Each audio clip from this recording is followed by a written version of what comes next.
I have to think that somewhere on the wall of the office of Mark Hollis is a countdown calendar. It's counting down to the end of July 2026 because the Rocket Classic has a new date and a new tournament director in the form of this legendary guy named Mark Hollis. How are you, sir? It's good to see you. We're doing great, Bill. We do have a new date. We're excited about that date, and we are off and running, getting ready for this community's golf tournament. That's what we term it. They say time flies. I think time flies even faster when you are in the captain's chair of the big vessel that's heading towards Detroit Golf Club. And it'll be one of those proverbial be here before you know it moments. So as we sit here right now, what are you doing? What are you working on?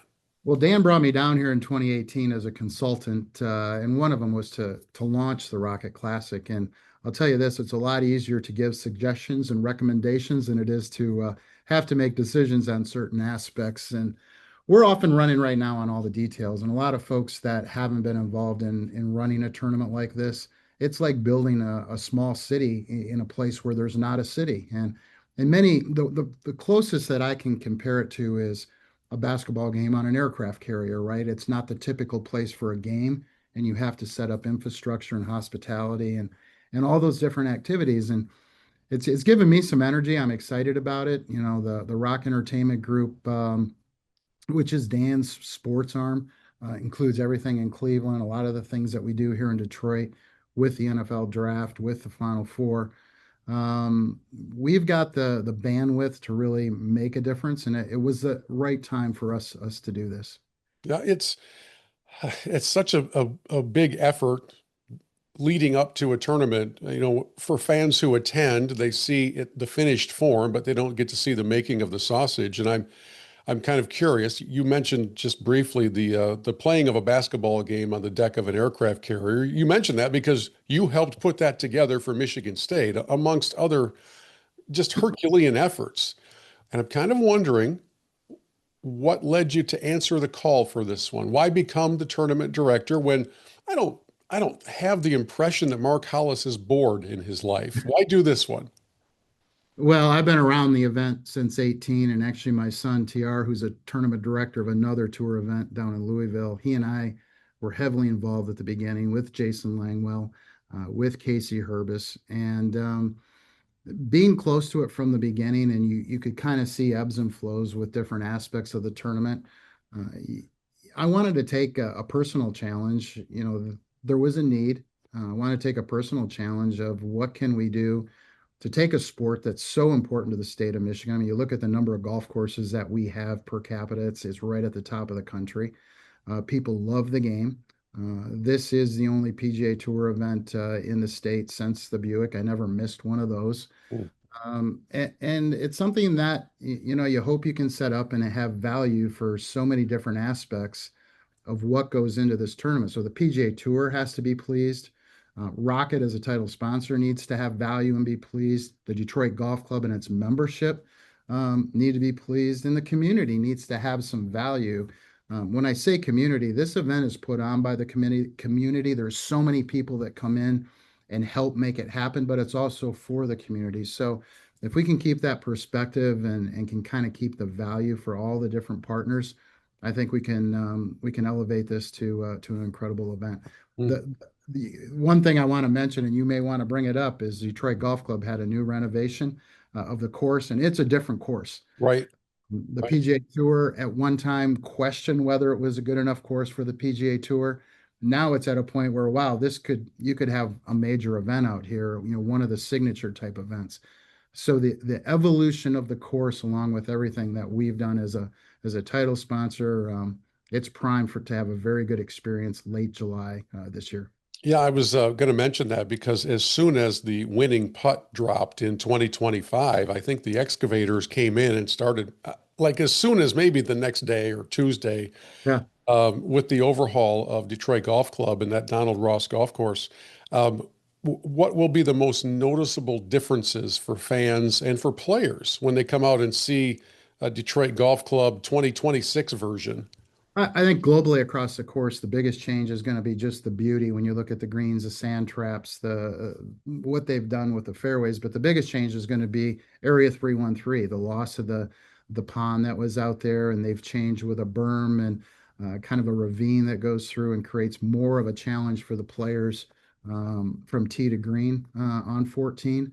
You're going to see some changes on the par three. So that whole exciting area, we're going to adapt some of the structure to really bring out the experience for the fans in that area 313. But across the entire course, as soon as you walk onto the property, you're like, wow, it's amazing. It's beautiful. Not that it wasn't before, but it just looks like a big time location now. I can recall, Mark, back after year one of the Rocket, having a conversation with Casey Herbis, who was the marketing director for all of this.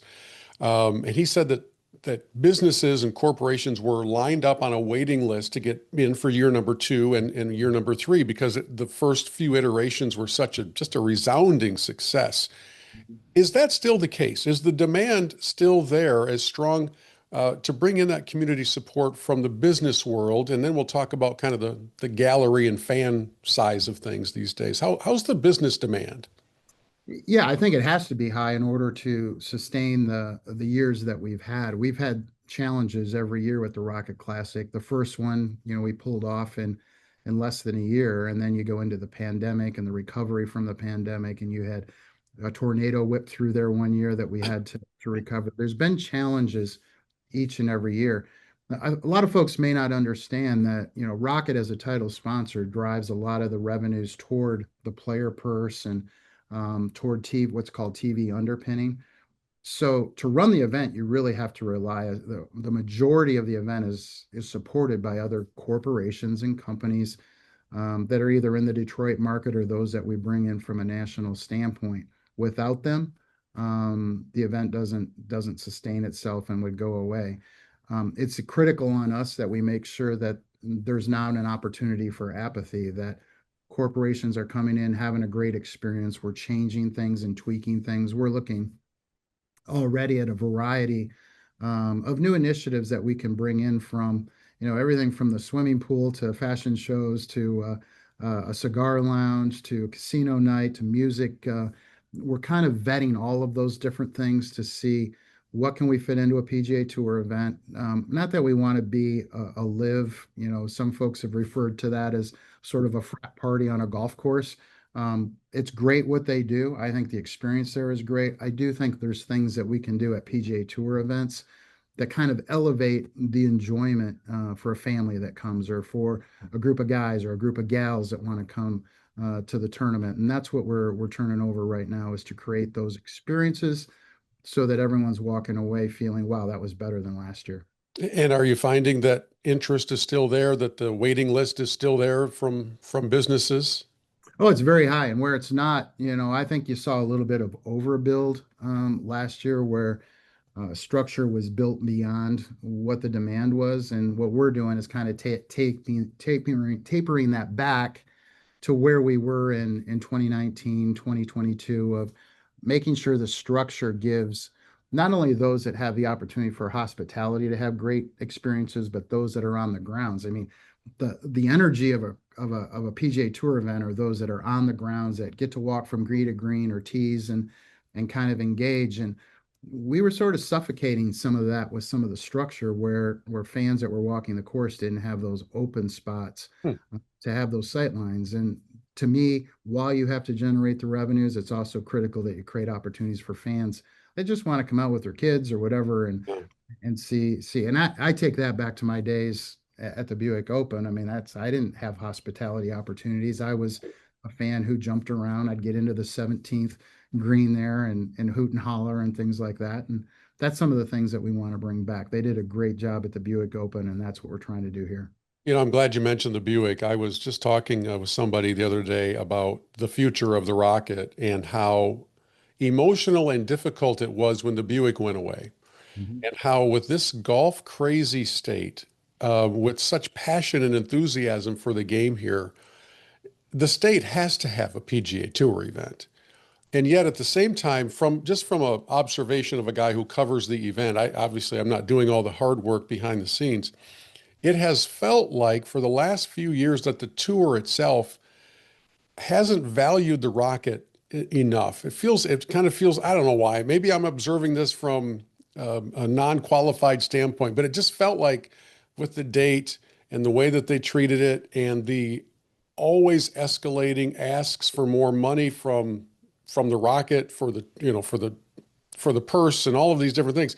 It just kind of felt like, man, they are really making it difficult for the Rocket team to say, yeah, we're going to write the check every year. Am I am I all wet with that observation? Does it or is there room for improvement in the relationship between the event and the tour? I think there's room for improvement in relationship with the tour and all the events that they have. They obviously went through a period of time when Live disrupted what the PGA Tour was all about, and they had to respond and they had to create a process that would keep the top players in the tour, and that was the result of signature events kind of coming up. And anytime you move things up, you can look at the college football playoffs and the impact that that's had on the bowl games. You know, the Holiday Bowl is one of my favorites. Used to average 65,000, and now they're averaging 20. When you elevate things, it generally has a bigger impact on those that are left behind. So Brian, the new commissioner, the CEO of the PGA Tour, came from the NFL, worked closely with him and Roger Goodell on the NFL draft here, so have a good understanding of how he thinks. And the tour is going through a redefining process of Yeah. what the tour is going to look like. And all of us, all the events are sort of in contact, but also waiting for them to make the determination. Now, Detroit is a top 15 market. Detroit has great storylines. Detroit now has a golf course that competes with almost any out there. So as you look at the future, I think we got to wait what the tour is going to roll out here in probably first quarter of 26. And then you got to go back to the value statements of, does the DGC membership value this given all that they're putting into the course? Does Rocket value this as a title sponsor? Now, Dan brought this event here in 2018, with 2019 being the first event. His intent was for this event to have a big impact on the city of Detroit, and it has. Without the Rocket Classic, the NFL draft doesn't come to Detroit. The Final Four doesn't come to Detroit. It, along with the Detroit Grand Prix, were the two events that really started to drive up the excitement of sports beyond the four pro teams in the city. Hmm. So you're in a waiting period, just like the rest of the golf world, right? You're waiting for clarification to come from new commissioner Rolap. And I think as part of that, the players have to make up their minds because theoretically they're the bosses in all of this. I know that they've largely lost track of that reality the last few years, but uh, in a perfect world, what do you want to hear from the commissioner to help everybody in the Rocket Classic world take a nice deep sigh of relief and say, now we can get after it because we know our future is sound and stable. Yeah, we're in a waiting period with an individual at the helm that I have full confidence in. I mean, Brian is one of the smartest guys out there. And I think, as you look, it's kind of what do you know in order to make your decisions in the future. And it's going to be interesting what they put out there is does Detroit fit and what the future is going to look like for PGA Tour golf at the highest level, and what does that package look like? And then Rocket has to take a look at that and go, what's the value that the company would get, that's a public company and has to make very strategic decisions with the dollars that they spend. And then DGC has to look at it of, this is a major disruption on golf as a member at this course, even though it brings us high value from awareness, their membership has gone up significantly. All of those different entities need to kind of look at it and say, okay, what do we want to do with the future of golf, with professional golf in the state of Michigan as it relates to the PGA Tour? Hmm. It's such an unusual time, isn't it? I mean, you've been around the world of sports and big time event marketing and planning for a long time. Mhm. Normally, I would think you're entering into a project, whatever it is, whether it's golf or football or basketball or Grand Prix or NFL draft that you're a part of, you're entering into it with most all of the boxes checked on the list of things we need to know. This isn't one of them. I mean, Oh, you, but right. I've been through the college football television landscape back in the 80s, and that's when I was starting my career. I've seen a lot of disruption in sports, all the way to name, image, and likeness, Oh, which Yeah. Fortunately, I'm not part of that. Yeah. I got out before, but I was part of building toward what that looked like for the student athletes. So I think, the advice, Varun Krishna, who was our CEO at Rocket, is one of the best leaders I've seen. Jonathan Mendenhall, who's our CMO, Nick Barlage, who leads the Cavs, is guiding a lot of this on behalf of the Rocket Giving Fund, which is the host organization for the tournament. Very smart individuals, very, keen on the value that this has and Dan's legacy of the event and bringing it here. Um, we have a lot of smart people that really care about this community, and we're going to figure out, what's the best path. Um, and if the tour comes out like I think, then we're going to have some decisions to make around here. Um, Normally, once you get past the first of the year, one of the things that the tournament director has on his list is player recruitment, and these visits to tournaments all over the place, and just if I understand right, it's kind of just being present and shaking some hands and extending an invitation or maybe a reminder and dropping some hints about the special things that you're offering for players when they come to Detroit. Do you envision that process being more difficult, in February and March and April when they really get things moving and they get out of Hawaii and they start making their way over to Florida, and now it's these face-to-face conversations with Mark Hollis, because as we sit here right now, the players themselves don't have all of the answers. How do you think that will impact player recruitment efforts? Well, focus right now is on 26, right? Who can we Yeah, get? Obviously, we'd like to get some players committed early that, can be part of our narrative as we're rolling out ticket packages and the like. So that'll be our first objective is talking to the player representatives as well as the players and their families. A lot of them know this course now. Being away from prior to the trip over to the British gives us some opportunities for some of the individuals players that wanted to make that trip to the Scottish and to the British.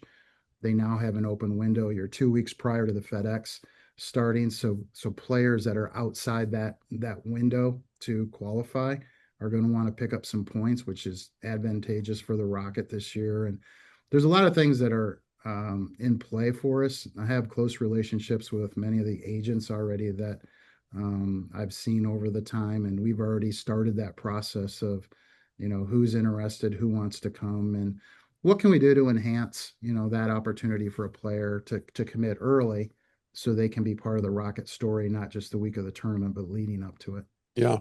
Uh, I have a non-golf question for you for just a quick moment. The world of NIL and the way that it's impacted all of the world of college athletics. I was observing while watching a game recently that it used to be, and you'll know this very well. It used to be that when a player's headshot was put up on the screen to introduce the offensive line or the starting lineup, you would see the player, the hometown, and the major, the course of study that they're taking. Now it's the player and all of the schools they have previously attended. That's the list of things that appear on the screen. For me, it's kind of a turn off. I kind of like to fool myself into thinking that academics still matter at the college sports level. How different is that current world right now from what you thought it might be as those discussions were ramping up for somehow compensating the players, which, by the way, I fully agree with, but it seems like it's taken a little bit of a different turn. One of the most dramatic narratives I saw of that was the four Final Four teams, and they put the rosters up with the uniform of where they started their career Yes. in college, and it was so dramatic in some of the cases that you kind of scratch your head. I've always been a proponent for student athletes having the opportunity to get some dollars. I tried to attach it to their kind of academic pursuits. Um, the ability to transfer is one I've always thought student athletes should have, but the flexibility that's there now and the trigger points that cause that, you question, is that in the best interest of the student athlete themselves? We're going to answer those questions, I think, down the line of, what's happened, how many go into the portal and how many actually get an opportunity to go to another school and Right. or just basically don't play anymore. And those are the concerning parts that kind of come along. I think every athlete has a lot of people chirping in their ear, from parents to agents to girlfriends to guys that have hung out with them since high school. And at the end of the day, I just urge student athletes to think for yourselves and think what's in your best interest long term. And yeah, I think it'll all balance out in the end, but it's frustrating for coaches right now as well as I think a lot of student athletes. Yeah, and it's not just the big football, basketball revenue sports, right? It's trickling down into all of the varsity sports at universities. It's trickling down to Division two. Right, I'm seeing kids from Division two schools enter the portal early, and they're going to go to a small D1 school where they won't play. right. They just felt good about getting into this thing called the portal, and I just kind of wonder what kind of regret. And I know that's not the focus of our conversation, but I should But to have you. bring it back, to bring it back full circle, Yeah, they are becoming independent contractors they in a way are. similar to what PGA Tour players are. They are not an NFL player. They're in the PGA Tour, but they're an independent contractor that gets to make choices on where they want to play, what events they want to go to. Yeah. I think the number of events each player wants to sign up for has gone down, or like 15 events a year versus, the 30 that they used to play typically. And there's some very good similarities to look at, not only on the bowl and event structure, but also on the independent contractor. I think college sports and the PGA Tour can learn off each other quite a bit. Well, let me bring you back then to the Rocket. Sorry for the diversion, but I find your resume fascinating, and it's hard for me to resist going in those other directions. As we sit here right now, just a kind of a point of clarification, the current contract for the Rocket Classic expires in 2026. Is that correct? After the 26th event, correct? Yeah, okay. So there are a number of things that you and the Rocket world need to see fall into place in order for an extension for this event to continue. If you had to kind of put as a priority, your top three things that have got to fall into place from the tour standpoint, what are you looking for that would help make the case, make a good argument for continuing? Again, I'll circle back to value. There's so many different partners that are involved in a PGA Tour event, and at the top, it's the PGA Tour, and they have to make their decisions. It's a title sponsor, and Rocket needs to make sure that there's value for them in whatever scenario is laid out there, and the golf course needs to make sure there's value for them. Yeah, From those three, and then you have to look at the community as what's the impact on the community? Are you having a positive impact? Is this the best way to do it through a PGA Tour event, or are there other things that we could do in this community that maybe even aren't related to golf? And those are tough decisions that we go through because we work so hard to bring Dan's, kind of vision of moving the event from Washington, D.C. to Detroit. It's had a positive impact. It's changed the narrative on digital inclusion. It's changed the narrative on folks want to be a part of it. It's also like East Lake is in Atlanta. It's one of the hardest venues to run a PGA Tour event because of the urban location. There's only two. It's the Tour Championship at East Lake and the Rocket Classic. as I said, time flies, and I'm sure your countdown calendar will be rapidly moving towards the end of July. Uh, Listen, whenever you guys have news you need to help spread, let us know. We're happy to do that. I love the event.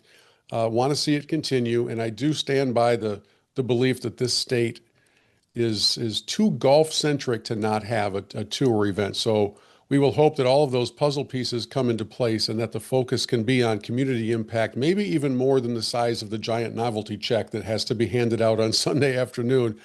And I fully agree with you, by the way, that at some point, as the tour continues to demand more and more purse dollars and commitment dollars up front, at some point, a lot of the companies are going to say, you know what, we have now reached the threshold where the ROI, whether it's for brand awareness or just straight up dollars and cents, it just doesn't make sense anymore. So something about the model needs to be repaired. And here's hoping that that can all make sense before we get to the end of July. Mark, thanks so much. Thank you, Bill. I appreciate you so much for all that you do for golf at all levels in this state. Thank you.